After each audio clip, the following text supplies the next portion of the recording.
Hi guys! Welcome back to my YouTube channel. For today's video, nandito ako ngayon sa sasakyan at mag-grocery tayo. Ayan guys, kung nakikita nyo, medyo palingon-lingon ako sa paligid kasi medyo masama rin yung panahon ngayon at umuulan, makulimlim at meron din mga pagkulog, pagkidlat. Andito nga pala ako guys sa Doha, Qatar. Dito ako naka-base ng 23 years na. Ayan, alam nyo naman yung nababalitaan ngayon na medyo magulo dito sa Middle East. Kaya ayan, hindi kami palaging lumalabas. Ngayong araw na to guys ay mag-grocery ako dito sa family food. Mag-isa ko lang kasi nasa work si hubby at nasa school naman ang aking anak. Medyo okay na rin dito, back to normal. Nakakapasok na sa trabaho ang mga tao at ang mga bata ay back to school na. Face to face na sila kumpara dati na online lang.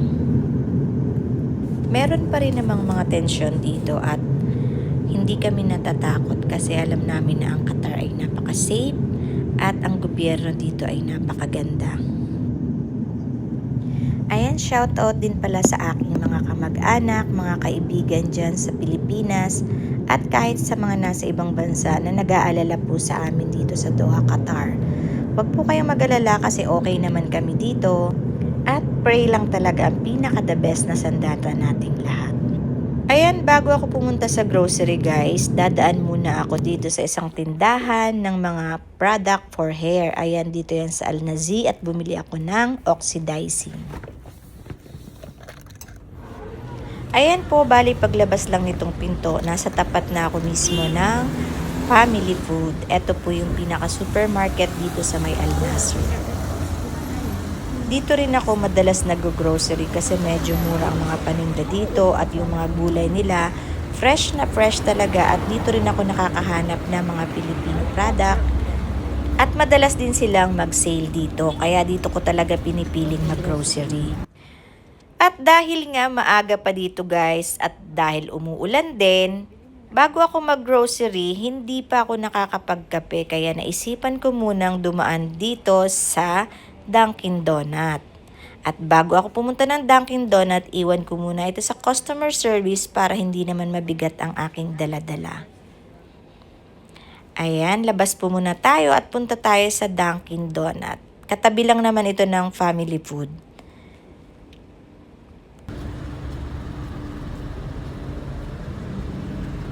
So, nakakita ako ng pusa.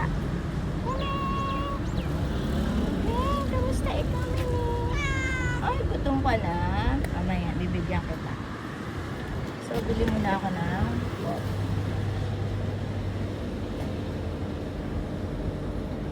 ayan, pagpasok ko dito, akala ko walang tao. Nandun lang pala siya sa sulok. Tapos, patingin-tingin ako.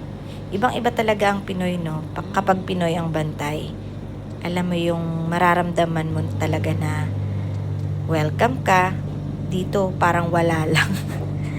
Kasi ibang lahi yung bantay. Hindi niya nga ako pinapansin eh. Samantalang nag-iisa lang naman akong customer. Ayan, syempre, wala na lang akong pinansin, kundi mag-video na lang ako ng mga product nila.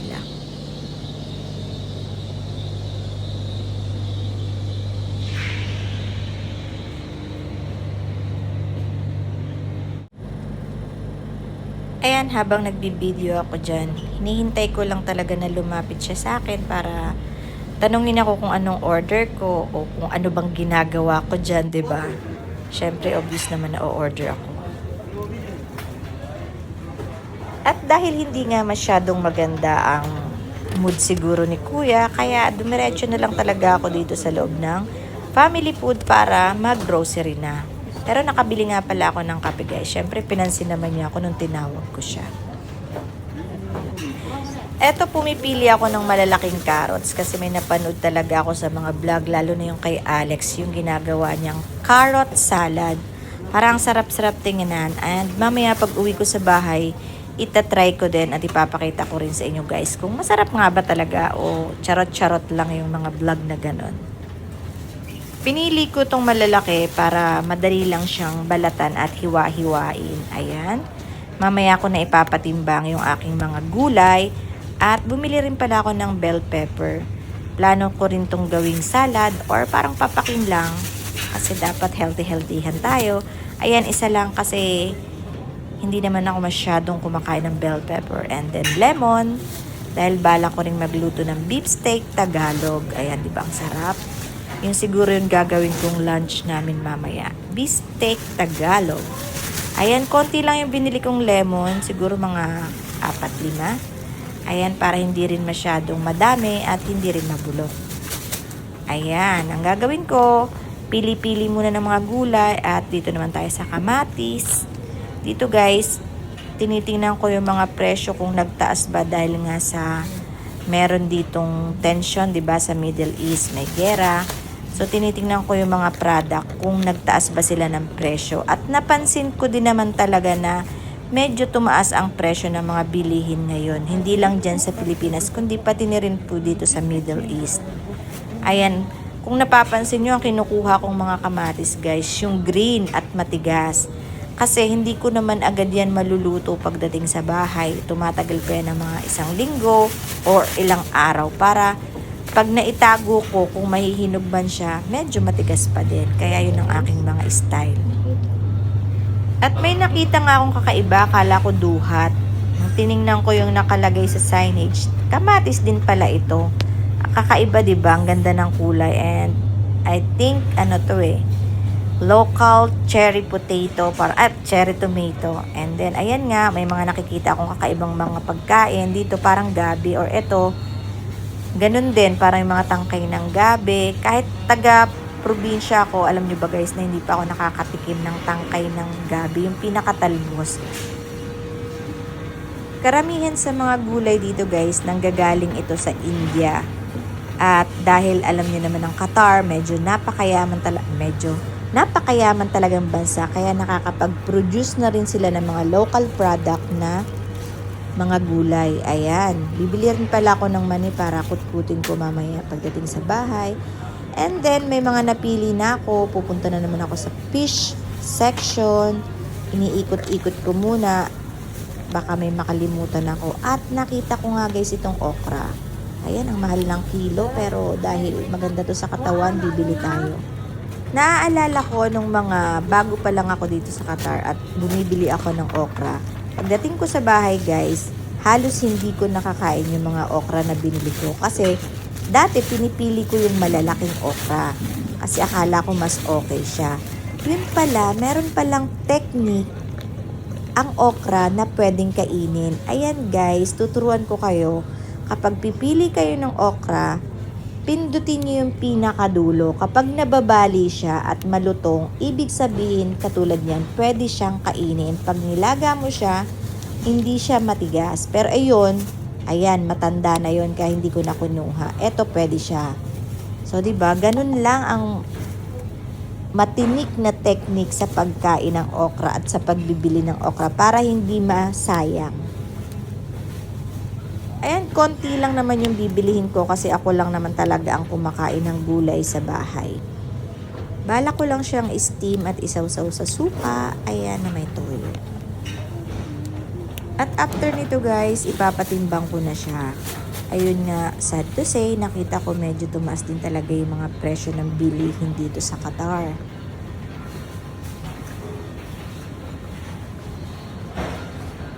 Ayan, sa pag-iikot-ikot ko, nakakita nga ako ng local na eggplant. Ayan, dito yan galing sa Qatar mismo. Ang gaganda niya guys, so ang lalaki, diba? At ang price, hindi naman siya ganun kamahal kasi nga local product lang. 5 reals, 1 kilo, parang mga 70 pesos lang. O, diba? Mas mura pa dito ang mga gulay kaysa dyan sa Pilipinas. At sa pagpili ng talong guys, hindi talaga ako expert kasi pagdating ko sa bahay at pag inopen ko na yan, lagi na lang matatanda na yung talong. So hindi na siya masarap kainin. Bigyan nyo nga ako ng tips guys kung paano ba pumili ng yung baby pa na talong kasi pagkakalaki lang sila ng size eh. So pagdating ko sa bahay, minsan yellow na yung buto, hindi na siya masarap. Ito yung parang ginagawa ko siyang panglagay sa tinola, yung zucchini. Pinapalit ko to sa, anong tawag doon, sa papaya, sa sayote. Ayan, masarap din po yun. And bibili rin ako ng siling haba, panglagay ko sa mga sinigang, at kung ano-ano pa. Ayan, mura lang naman guys, 6 real per kilo. Hindi naman ganun kadami ang bibilihin ko kasi mga pang sahog-sahog lang. At nakakita na naman ako ng mandarin or parang pongkan sa atin. Mura lang guys, o bibili ako niyan. 8 reals lang per kilo. At ito pa, ako lang din ang kumakain ng prutas na to sa bahay. Kahit anong pilit ko sa kanila, ayaw talaga nila ako kasi medyo mahilig talaga ako sa mga fruits. Ayan, at hindi rin kasi ako palakain ng rice. Grabe, ang sarap mamili kasi ang fresh pa ng mga bilihin. Ang fresh ng mga bilihin. Ang fresh ng mga prutas pala, guys. Ayan, inikot ko kayo dito sa fruit section. At nakakita rin pala ako ng maliliit na talong, 'di ba? Meron na akong mahabang talong. At eto naman, guys, maliit na talong. Naaalala ko kasi yung bayaw ko dito. Kapampangan siya. Gumagawa siya ng buro. At eto yung talong na ginagamit niya pang sausaw dun sa buro niya. So, bibili ako. And then, try ko kasi yung friend ko, plano niyang magbigay sa akin ng burong isda. So, bili ako ng konti para ito ang ilalaga ko, then isasawsaw ko yan. Sarap no, diba? Lalo na ngayong malamig ang panahon at maulan-ulan. Ang ganda na nga ngayon dito guys sa Qatar kasi yung weather talagang nagbago na.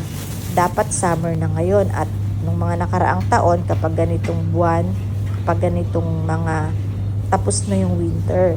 Pero ngayon guys, iba yung forecast ng weather dito kasi mag-uulan daw this year. So, iba na nga. Ayan, pupunta ako sa kabilang section at maghanap ako. Ano kaya ito guys? Parang mga bulaklak. Kamachili. Ayan guys. At ganito rin yung ano dito, yung buko. Tingnan nyo naman, napaka-sosyal. Pag bumili ka ng buko, may straw ng kasama. And then, ayan, di ba? Grabe. Sa atin, kailangan meron pang magtanggal ng balat. Eto guys, para ka na lang bumili ng sesto. Itutusok mo na lang. Ayan, bibili rin pala ako ng pechay at mustasa.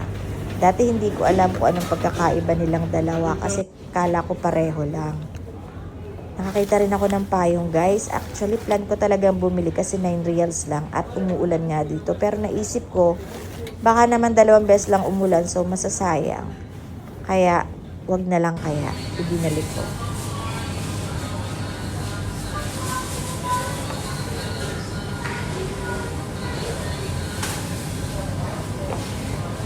Mahal na rin ang mga bilihin dito sa hindi lang sa Pilipinas. So guys, mga talong, eggplant, 5 reals.